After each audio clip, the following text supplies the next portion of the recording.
नतीजों पर फोकस खास पेशकश हमारी, जहां पर कि जब जब तिमाही नतीजे आएंगे मनी नाइक की निगाहें वहां पर पैनी रहेंगी और उन नतीजों के चलते आपके पोर्टफोलियो पर क्या असर हो सकता है ये हम बताएंगे, और नतीजों का आने वाली तिमाहियों पर क्या असर हो सकता है ये भी हम आपको बताएंगे। और साथ ही साथ एक और ख़ास मेहमान भी हमारे साथ जुड़ चुके हैं और काफ़ी लंबे अरसे बाद, तो उनको भी हम रूबरू करा देते हैं। हमारे साथ ब्रजेश सल जी जुड़ चुके हैं। ब्रजेश जी, आपका भी बहुत बहुत स्वागत है आज की इस चर्चा में शामिल होने के लिए। IDBI कैपिटल से हमारे साथ जुड़े हैं। जी सर, तो या जी जी आगे बढ़ते हैं सर। जरा पहले कुछ एक नतीजों में बातचीत कर लेते हैं, उसके बाद एक छोटी टिप्पणी बाजार पे आपसे भी लेना चाहेंगे कि इस समय बाजार को आप कैसे पढ़ रहे हैं, देख रहे हैं। लेकिन जो नतीजे आए हैं जरा स्क्रीन पर लेकर के आइए और एक एक करके उन नतीजों को जो है देखते हैं कि यहाँ पर क्या कुछ टिप्पणियाँ निकल करके आ रही हैं हमारे एक्सपर्ट की तरफ से। तो आज का पहला नतीजा है कोलगेट पामोलिव का, और यहाँ पर अगर हम देखें तो मुनाफे में काफ़ी अच्छी बढ़त देखने को मिल रही है। FMCG कंपनियों को लेकर के ऐसे ही नहीं लोग थोड़ा सा उम्मीद जता रहे हैं कि रूरल डिमांड बढ़ने की उम्मीद है। तो ये नंबर्स जो हैं जो पहली तिमाही के हैं उसमें 33% कंपनी का मुनाफा बढ़ा है। ये 364 करोड़ रुपए रहा है 274 करोड़ रुपए से बढ़ करके। वहीं कंपनी की आय में भी 13% से ज़्यादा की बढ़त रही है और ये बढ़ करके रहा है 1485 करोड़ के आसपास का। पिछले 5 कारोबारी सत्र में करीब 8% के आसपास का अप मूव यहाँ पर कोलगेट पामोलिव में देखने को मिला है। और अगर आज की बात करें तो आज भी हम देख रहे हैं कि सकारात्मक रुझान यहाँ पर बना हुआ है। 5.5% से ज़्यादा की तेज़ी कोलगेट के शेयर में अब इस समय बनती हुई दिखाई दे रही है। सर, इससे क्या संकेत मिल रहे हैं इन नंबर से? क्या ये मान के चलें आने वाले क्वार्टर्स में जो डोमिनेंस रहेगा वो FMCG सेक्टर का थोड़ा और बढ़ सकता है? क्योंकि अभी मानसून का सीज़न चल ही रहा है, हालांकि नॉर्थ में थोड़ी सी अभी भी कंसर्न है। ब्रजेश जी, आपसे ही टिप्पणी जानना चाहेंगे FMCG को लेकर आपका व्यू, और खासतौर से कोलगेट पामोलिव पर। या गुड मॉर्निंग। सो बेसिकली हमने ये देखा था कि एफएमसीजी का जो सेक्टर्स है उसमें एक अच्छा रोल ऑफ पोजिशन देखने को मिला था। अब आईटीसी, डाबर, HUL और अब हालांकि आज के दिन में आपने कोलगेट में भी एक अच्छा मुंह देखा है। कोलगेट जो है बेसिकली एक एफएनओ का सेगमेंट का स्टॉक है और इसमें जो पोजीशंस बने थे, जो करंट एक्सपायरी के लिए जो पोजीशन बने, काफी तेजी का एक पोजीशन रोल ओवर हुआ है। कहीं ना कहीं ये 3,500 से 3,800 तक का एक लेवल है जहां पे ये ओपन होता हुआ नजर आ रहा है। तो डेफिनेटली आज जो एक ब्रेकआउट देखने को मिला उसमें वॉल्यूम के साथ चला है, तो यहाँ पर फ्रेश लॉन्ग एडिशंस के स्ट्रक्चर्स बने हैं। तो मुझे लगता है एफएमसीजी एक ऐसा स्पेस रहेगा जहां पे जो एक रैली आना बाकी था, तो मुझे लगता है वो सेगमेंट अभी चलना स्टार्ट हुआ है। और आज का जो कोलगेट का जो एक जो आज जो ब्रेकआउट देखने को मिला है, करीब करीब 5 साढ़े 5% जो ऊपर है कोलगेट में, तो वो ये कंटिन्यूशन रहेगा। इतना आसानी से मुझे नहीं लगता कि यहाँ पे अभी शायद प्रॉफिट बुकिंग आ सकता है। 3500 से 3800 तक का एक मोमेंटम ट्रेड यहाँ पे खुलता हुआ नजर आ रहा है। जी, ये फिलहाल यहाँ पर कोलगेट पे राय निकल करके आती हुई। चलिए अगली कंपनी लेकर के आते हैं जरा स्क्रीन पर, और उसके बाद अंशु जी से पूछते हैं कि वहाँ पर क्या कुछ रुझान अभी रहना चाहिए। और वो है RBI की। अगर हम बात करें तो यहाँ पर हम देख रहे हैं कंपनी का नुकसान हालांकि घटा है। 54 करोड़ रुपए के घाटे के मुकाबले कंपनी को 52 करोड़ रुपए का घाटा हुआ है। और इसके चलते जो है कंपनी की आय की अगर हम बात करें तो उसमें भी हमने देखा कि करीब करीब जो है 6% के आसपास की बढ़ोतरी देखने को मिली है। 611 करोड़ से बढ़ करके ये 647 करोड़ रुपए आता हुआ दिखाई दिया है। सर, रेस्टोरेंट ब्रांड एशिया के नतीजे आए हैं जिसमें कंपनी का घाटा तो घटा है, रेवेन्यू में महज 6% की बढ़त देखने को मिली है। फूड इन्फ्लेशन ने वैसे भी काफ़ी ज़्यादा परेशान किया है पिछले कुछ क्वार्टर्स के अंदर, खासतौर से इस क्वार्टर में। आपकी राय क्या रहेगी? आज 1.5% ऊपर ज़रूर है क्योंकि घाटा कम हुआ है। आपकी राय रेस्टोरेंट ब्रांड्स एशिया के ऊपर? अ, एक सवाल तो अंशुल जी आपसे। जी जी। देखिए विपुल जी, इस कंपनी को मैं फंडामेंटली ट्रैक करता हूँ जब भी इसके रिजल्ट्स आते हैं। जी मैं क्वार्टरली रिजल्ट इसकी पूरी रिपोर्ट पढ़ता हूँ क्योंकि पर्सनल इंटरेस्ट मेरा बहुत है स्टॉक में। मेरे को लगता है इसमें बड़ी तेजी डेवलप होगी, बट विद टाइम डेवलप होगी, क्योंकि जो लॉसेस आपको दिखते हैं ये लॉसेस ऑपरेशनल लॉसेस नहीं है। जो डिप्रिसिएशन वगैरह जो क्लेम होता है इसकी वजह से पिछले 8-9 क्वार्टर से ये कंपनी लॉस शो करती है। प्रॉफिट को जो है डिप्रिसिएशन में दिखा के वहां पे लॉस आता है, तो कंपनी में धीरे धीरे एक्यूमुलेशन स्टार्ट है। काफी म्यूचुअल फंड्स का भी स्टॉक में इंटरेस्ट है। 52-53 म्यूचुअल फंड कंपनी जिसको होल्ड करती हैं। फिलहाल के लिए चार्ट पे एक रेंज बनी हुई है 137 की ऊपर में, और 90 रुपए के आसपास नीचे रुपए में। तो जब भी 90 रुपए के आसपास मिलता है बाई कीजिए 137 तक के लिए, और 137 के ऊपर जब ब्रेकआउट आएगा तो पूरा IPO बेस ब्रेकआउट होगा। उसके बाद स्टॉक मतलब मल्टी मंथ बुल रन में चला जाएगा। 137 के ऊपर निकलेगा तब हम बड़े टारगेट्स डिस्कस करेंगे, बट फिलहाल के लिए 90 से लेके 137 की रेंज है, नीचे बाई करना है, 137 के पास प्रॉफिट बुकिंग करना है। चलिए, तो ये राय निकल करके आती हुई। और अब चूंकि समय आपका हो गया है और आपने 11 बजे तक का ही हमें समय दिया था, लेकिन हमारे एक दर्शक हैं वो कह रहे हैं कि नहीं, मेरा सवाल अंशुल जी से एक पूछ लीजिए। तो जाने से पहले सर, अगर आप लोढ़ा डेवलपर्स पे कोई टिप्पणी कर पाएँ। कह रहे हैं कि Vipul sir, I am big fan of मनी9 और रेगुलर व्यूअर हूँ, और मैं आपके दो पैनलिस्ट डॉक्टर रवि सिंह और अंशुल जैन जी का बहुत बड़ा फ़ैन हूँ। और अंशुल जी से कहिए प्लीज़ मेरा सवाल ले लें। लोढ़ा के ऊपर इनका सवाल है, 10 शेयर इनके पास हैं 1500 के भाव पर। रियल्टी को लेकर के क्या व्यू है सर, उसके बाद से आपको विदा करते हैं। क्या कुछ कहना चाहेंगे आप? 1500 पे इन्होंने खरीद रखे हैं लोढ़ा के शेयर। देखिए विपुल जी, लोडा में मैं इमीडिएटली एग्जिट की सलाह दूंगा। इसमें एक पैटर्न का ब्रेकआउट फेलियर आया है और एक नीचे bear flag kind of pattern का आज फ्रेश ब्रेकडाउन आया है 1374 पे। तो अगर आज के सेशन क्लोज होते होते ये 1374 के ऊपर क्लोज नहीं करता है तो क्लियरली आपको स्टॉक से एग्जिट कर लेना चाहिए। इसमें लिक्विडेशन स्टार्ट होगा, 1219 पहला लेवल है और मोस्ट लाइकली लिक्विडेशन जो है वो स्विंग लो तक जाता है, वीकली स्विंग लो तक जाता है और वीकली स्विंग लो इसका थोड़ा सा नीचे है, लगभग 980 रुपए के आसपास तक। तो पहला टारगेट 1200 आ रहा है, दूसरा 980 आ रहा है। इमीडिएट एग्जिट की सलाह है। अभी नहीं भी करते हैं तो डे एंड देख लीजिए, अगर 1374 के नीचे क्लोज कर रहा है तो इमीडिएटली स्टॉक से एग्जिट कर लेना चाहिए। रियलिटी इंडेक्स की जो रैली थी वो खत्म हो चुकी है। जैसे सीएनएक्स मेटल में 10% डाउनसाइड दिख रहा है, रियलिटी इंडेक्स में भी मुझे 5 से 7% का करेक्शन दिख रहा है। लोडा प्रीवियस विनर रहा है तो पिटाई भी सबसे ज्यादा इसी की होगी। तो कंप्लीटली क्लियरली यहाँ से एग्जिट कर लेना बेटर स्ट्रेटेजी है आपके लिए। चलिए ठीक है, ये राय यहाँ पर निकल करके आती हुई। चलते चलते अंशुल जी, आपका पसंदीदा कोई शेयर जो हमारे दर्शकों को आप तोहफे के तौर पर देना चाहें आज? देखिए, दो शेयर में लेके आया हूँ, कैंपस एक्टिववेयर। इसमें काफी समय से, और स्टैंडर्ड डिस्क्लेमर दे दूं, ये मेरे क्लाइंट्स के पास लॉन्ग है। हमने अपने क्लाइंट्स को इसको ऑलरेडी लॉन्ग रिकमेंड किया हुआ है। आज थोड़ा सा रिस्क फ्री हो रहा था, 1:1 प्रॉफिट आ रहा था हमको, तो रिस्क फ्री हो रहा था इसलिए हमने थोड़ा सा प्रॉफिट बुकिंग कराई है, बट मेजर क्वांटिटी होल्ड करने के लिए कहा है। इस स्टॉक में 133 दिन का कप कैंडल पैटर्न ब्रेकआउट आया है, बीच में एक बार शेकआउट भी किया था, तो वीक लॉन्ग चेकआउट हो चुके हैं। यहाँ से स्टॉक में बहुत आराम से अपसाइड डेवलप हो सकती है 340 345 तक की, और उसके ऊपर निकलता है तो स्टॉक 390 रुपए तक जा सकता है।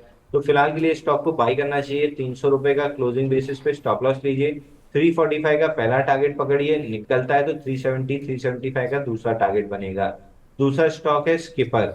इस स्टॉक में भी जो पैटर्न बन रहा है, एक इस स्टॉक में भी बहुत बेहतरीन पैटर्न बन रहा है।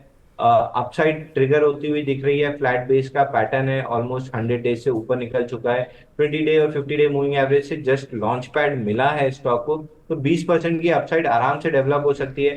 फिलहाल के लिए 375 रुपए में बाई करना चाहिए। 355 का क्लोजिंग बेसिस पे स्टॉप लॉस लीजिए और 425 का एक पहला टारगेट पकड़िए, वहां पे फिबोनाची एक्सटेंशन का रेजिस्टेंस है, वो निकलता है तो फिर 470 तक ये स्टॉक जा सकता है। तो ये दो स्टॉक मेरी एक्टिव वॉच लिस्ट में है। कैंपस ऑलरेडी हमारे क्लाइंट्स लॉन्ग भी हैं तो आपके दर्शक भी ले सकते हैं। आउट ऑफ द टू अगर आप मुझसे पूछेंगे एक स्टॉक लेना है तो मैं कैंपस ही प्रेफर करूंगा। चलिए, तो ये दो शेयर जो है आपको यहाँ पर रिकमेंड किए गए हैं 345 के लक्ष्य के साथ। कैंपस एक्टिववेयर जो है खरीदारी करने की सलाह है, 317 का के आसपास खरीदें और 300 का एक नीचे स्टॉप लॉस लगाएं। और उसके बाद जो है आपको स्किपर दिया गया है खरीदारी करने के लिए, 377 के आसपास खरीदें, 355 का एक स्टॉप लॉस, 425 रुपये तक के लक्ष्य यहाँ पर निकल के आ सकते हैं। तो ये ट्रेडिंग पिक यहाँ पर निकल के आती हुई अंशुल जैन की तरफ से। और अगर आप दो में नहीं सिर्फ एक में लगाना चाह रहे तो कह रहे हैं कि हमारा जो पसंदीदा जो कॉल होगी वो कैंपस एक्टिववेयर रहेगी, इसमें कि 345 तक के लक्ष्य देखने को मिल सकते हैं। अंशुल जी, कोई डिस्क्लोजर आपकी तरफ से? आज के इस महत्वपूर्ण दिन आप हमारे साथ जुड़े, कोई डिस्क्लोजर आपकी तरफ से? और देखिए, जितने स्टॉक्स हमने डिस्कस किए नियर अबाउट ब्रेकआउट हैं तो किसी ना किसी क्लाइंट के पोर्टफोलियो में जरूर होंगे।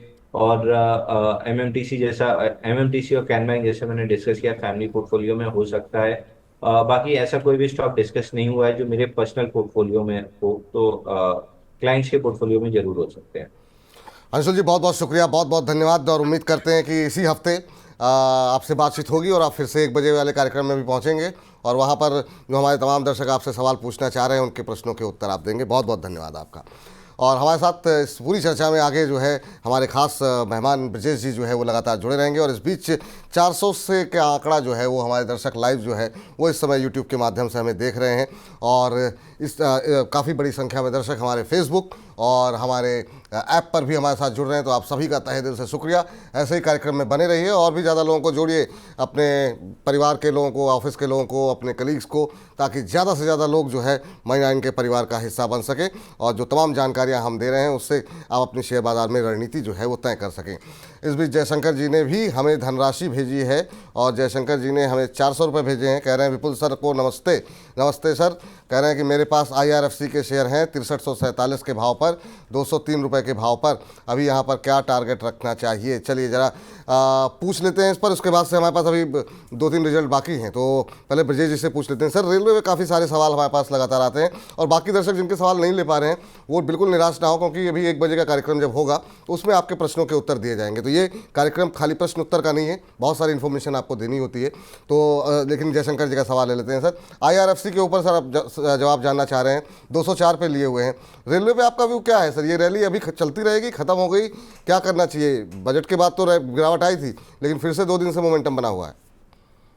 तो बेसिकली क्या हो रहा है कि रेलवे में एक मोमेंटम आता है, फिर थोड़ा सा साइडवेज कंसोलिडेशन होता है, फिर से मोमेंटम आता है। हालांकि अभी जो भी एक करेक्शन आपने देखा है, कोई भी स्टॉक हो, तो मुझे लगता है कि ये अपॉर्चुनिटी है रेलवे में ये जो अभी IRSC जो 195 के आसपास जब ट्रेड कर रहा है, तो ये पिछली बार भी एक 175 से 180 का जो लेवल था वो डिमांड जोन था। तो हालांकि इस बार का जब करेक्शन हुआ है तब IRFC ने वो लेवल ब्रेक नहीं किया है।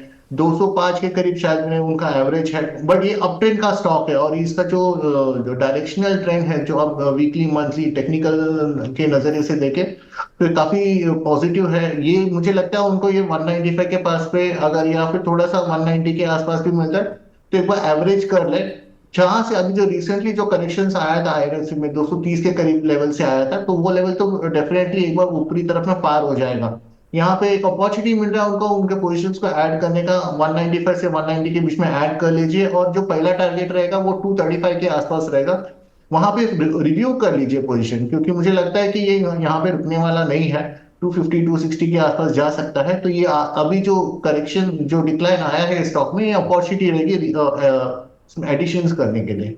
जी, चलिए, तो ये रहा यहाँ पर निकल करके आती हुई IRFC पे। अब जरा फटाफट जो है उन नतीजों पर नजर डालते हैं जो कि आए हुए हैं, और आपकी निगाहें होनी चाहिए अगर आपके पोर्टफोलियो में शेयर हैं और नहीं है तो भी, कि क्या वहाँ पर खरीदारी की जा सकती है। इंडिया ग्लाइकोल्स पे नजर डालते हैं। इंडिया ग्लाइकोल्स के मुनाफे में 18% की बढ़ोतरी रही है और ये बढ़कर के रहा है 60 करोड़ रुपए, 51 करोड़ रुपए पिछले साल के नंबर्स थे। ये साल दर साल के आंकड़े हैं। पिछले साल पहली तिमाही में 51 करोड़ का मुनाफा दर्ज किया था कंपनी ने और इस साल करीब 60 करोड़ रुपए का अच्छी बढ़ोतरी देखने को मिली है। वहीं अगर आय की बात करें तो इसमें भी 21% की बढ़ोतरी 1894 से बढ़कर के 2283 करोड़ पे ये पहुंचती हुई दिखाई दी है। तो इंडिया ग्लाइकोल्स पे जरा सबसे पहले नजर डालते हैं कि यहाँ पर क्या स्थिति देखने को मिल रही है। यहाँ पर तो अगर हम इंडिया ग्लाइकोल्स के शेयर पे नजर डालें तो आज मजबूती नहीं, दबाव देखने को मिल रहा है 1% के आसपास का। 1178 का स्तर देखने को मिल रहा है। पिछले 5 कारोबारी सत्र में यहाँ पर 10% की रैली ऑलरेडी यहाँ पर आ चुकी है। आज थोड़ा सा मुनाफा वसूली हावी होती हुई। सर, आपकी राय क्या होगी इंडिया ग्लाइकोल्स को लेकर के? अभी क्या करना चाहिए रिजल्ट्स के बाद? रिजल्ट के बाद अगर किसी ने अगर रिजल्ट के लिए या ट्रेडिंग बेट के नजरिए से अगर इसमें पोजीशन बनाए तो एक बार प्रॉफिट बांध ले, क्योंकि जो रैली जो स्टार्ट हुआ था 950 के लेवल से स्टार्ट हुआ था। तो मैं ये नहीं बता रहा हूँ कि यहाँ से स्टॉक वापस 950 आएगा, बट डेफिनेटली यहाँ पे 100 और पॉइंट्स का एक करेक्शन आपको प्रॉफिट बुकिंग देखने को मिलेगा। अगर आपका नजरिया लॉन्ग टर्म की अवधि से है तो फिर ठीक है, आप बने रहिए स्टॉक पे। लेकिन अगर आप ट्रेडिंग अपॉर्चुनिटी और रिजल्ट के लिए अगर आपने प्ले किया है तो एक बार इसमें प्रॉफिट बांध लेना चाहिए। मुझे कहीं ना कहीं ये 1000 के आसपास आता हुआ ध्यान में आ रहा है, तो वहां पे वापस री एंट्री किया जा सकता है। बट अभी है एक बार पोजीशन, तो प्रॉफिट बांध लेना चाहिए इसमें। ये राय फिलहाल आपके लिए निकल करके आती हुई। अब चलते हैं जरा अगली कंपनी के ऊपर। KI इंडस्ट्रीज़ के नतीजे भी आए हुए हैं, पहली तिमाही के नतीजे। वहाँ से क्या इंडिकेशन मिल रहे हैं हमें? कंपनी के मुनाफे में 24% का इजाफा देखने को मिला है और पिछले साल 121 करोड़ रुपए का मुनाफा दर्ज किया था पहली तिमाही में और अब इस बार 150 करोड़ रुपए। तो 21% की बढ़ोतरी यहाँ पर KI इंडस्ट्रीज़ के अंदर आती हुई दिखाई दी है। और इसके अलावा कंपनी की आय पे नजर डालें तो 16% की बढ़त यहाँ पर देखने को मिली है और ये बढ़ करके 2061 करोड़ रुपए रही है। पिछले साल ये आंकड़ा 1781 करोड़ रुपए के आसपास था और इसके चलते आज हम देख रहे हैं कि ऑलमोस्ट फ्लैट ट्रेड करता हुआ 0.25% की बढ़त जरूर है। 4339 का स्तर यहाँ पर देखने को मिल रहा है KI इंडस्ट्रीज़ के अंदर और 4349 के आसपास ये शेयर ट्रेड करता हुआ अभी फिलहाल 4339 पे ट्रेड कर रहा है। सर, KI इंडस्ट्रीज़, आपकी टिप्पणी जानना चाहेंगे नतीजों के बाद इस शेयर में क्या कुछ संभावनाएं दिखाई दे रही हैं आपकी? इसमें ना नतीजे आने के कुछ दिनों पहले इसमें एक अच्छा खासा करेक्शन आया था एक काउंटर पे, बिल्कुल। जहां पे ये टेक्निकल के नजरिए से देखे तो 50 दिन का जो मूविंग एवरेज वो ब्रेक करके बैठा है, जो कि 4300 के मार्क पे था। और अभी रिजल्ट के 3-4 दिन पहले एक पुल बैक आया था, और अभी जो वो वापस 4300 के आसपास ये वापस रेजिस्टेंस ले रहा है। तो और वॉल्यूम्स पे अगर हम ध्यान देते हैं तो इसमें अभी भी लग रहा है कि यहाँ पर सेलिंग वॉल्यूम्स के डिस्ट्रीब्यूशन, जो हम लोग टेक्निकल लैंग्वेज में बोलते हैं, तो कहीं ना कहीं डिस्ट्रीब्यूशन दिखाई दे रहा है। 4300, 4325 ये रेंज है जहां पे शायद लोग अपने जो भी पोजीशन है एक बार रिजल्ट के बाद निकाल रहे हैं।